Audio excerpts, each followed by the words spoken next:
Oh, Excel po muna.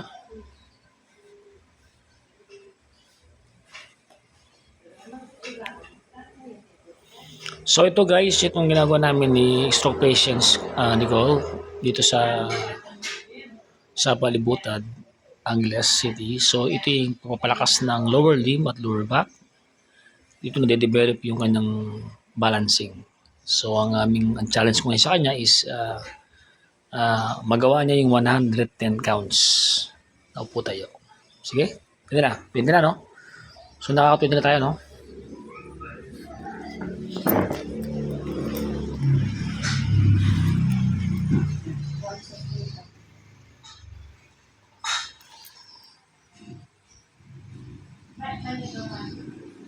So guys, ito yung mainam na exercise sa mga stroke patients na nakakalakad na ng konti para mas lalong ma-develop yung kanilang lower back and lower limbs as well as yung kanilang balancing. Ayan. So ito po ay napakagandang exercise sa mga stroke patients.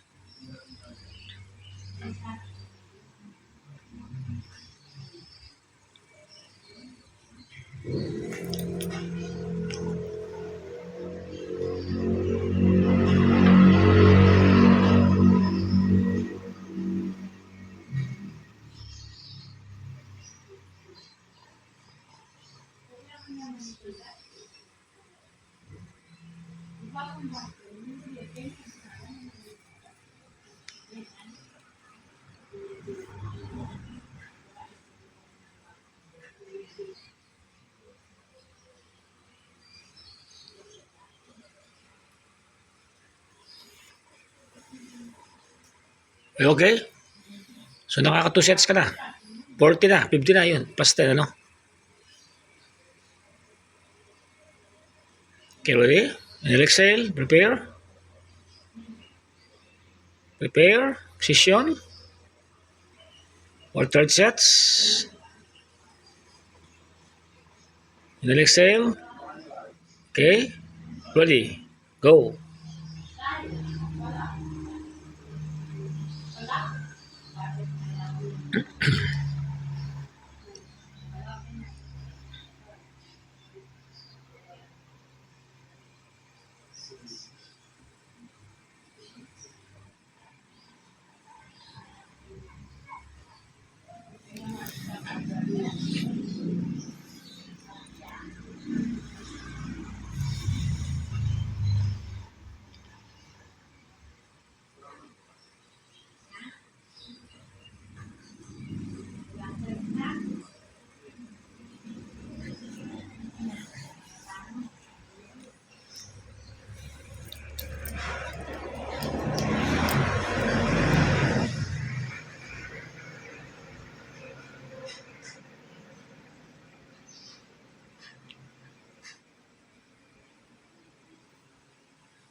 Three sets equivalent to 60 plus 10, 70. So again, ito po yung challenge sa kanya na makagawa siya ng 120 po tayo. And we'll be prepared for our next round for 4 sets. Okay, prepare. Inhale, exhale. Ready for 4 sets. Mukhang kayang-kaya ni Nicole Ready. So, ang aking pasyente pong ito ay operated po siya, CS and stroke patients po. Yung kaso ni Nicole. Siya po ay 25 years old. Dito po tayo sa Sapalibutan, Angeles City. And this is our 10 session therapy, 9 session therapy.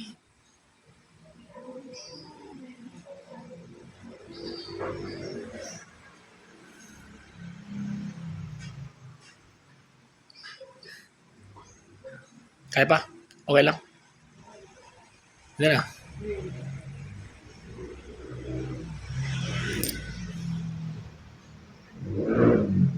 Papasin natin yung kaliwa niya pa, yun ang problema nung pagkaka-epekto ng stock niya. So, pinapalakas ko yung lower limb niya para pag naglalakad siya is ma-develop yung kanyang balancing. Yan.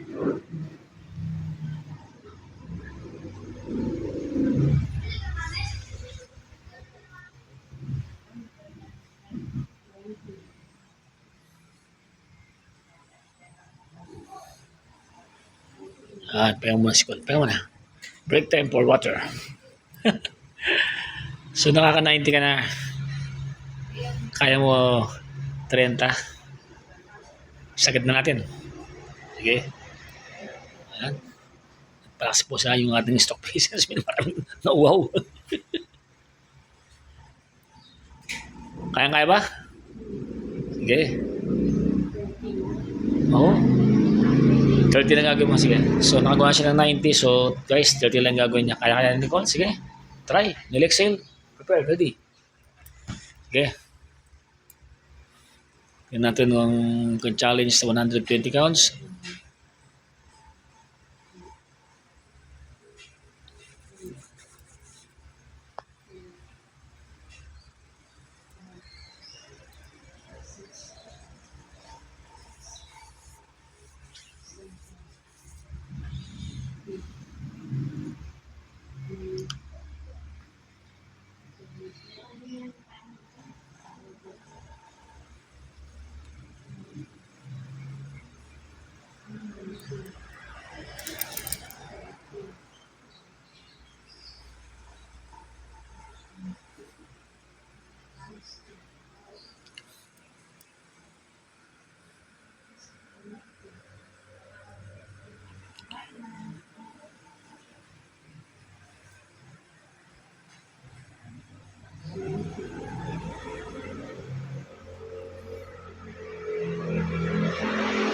Astin.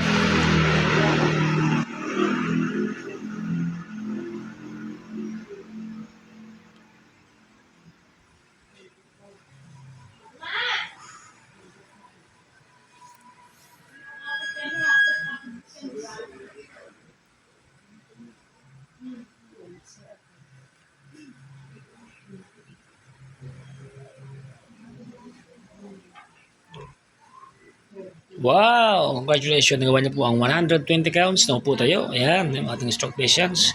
Kumusta natin siya? Kumusta? Hindi ka napagod? Okay lang? Kaya kaya? So, proceed tayo sa ating next exercise. Yung walking, upo tayo. 5 ikot. 5 rounds. So, count ka ng 20 seconds dyan and then we will proceed to our next exercise. So guys, itong ginagawa ko, ito po ay speed recovery para mas lalong lumakas at magkaroon ng balancing kapag especially pag tumatayo yung ating stroke patient. So dito na-develop yung balancing niya. So kapag medyo alanganin po, huwag pong gagawin ito nang basta-basta, especially nung walang alalay. Kasi posibleng matumba yung stroke patients natin. Si Nicole kasi, talagang ito sanay na kasi nagsimula kami sa mababang bilang hanggang tumaas kami ng bilang. Sige, yung ating second exercise para makita ng viewers natin yung ginagawa natin. Sige. Diyan pala magpa-5 ka. So ito po ay ikot, 5 upo tayo, tapos lalakad siya ng konti, din upo tayo.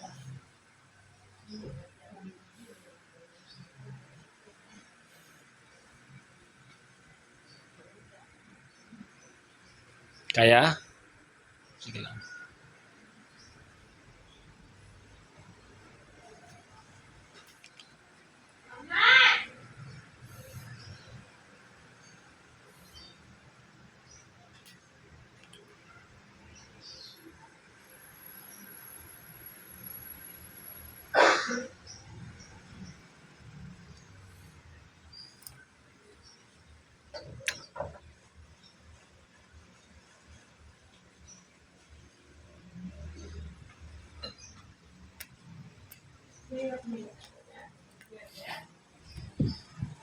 Yeah?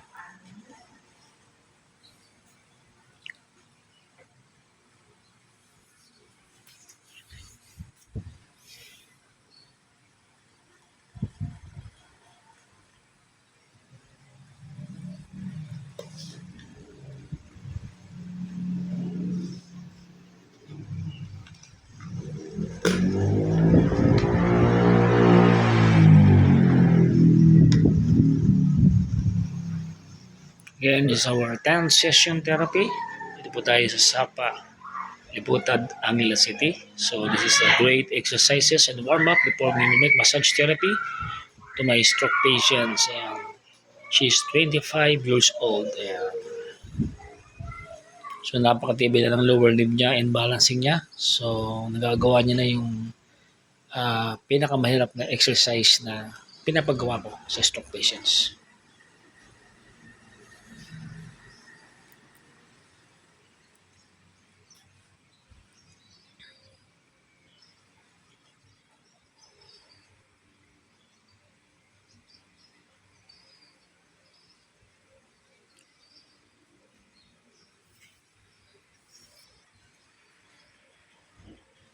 Kaya pa?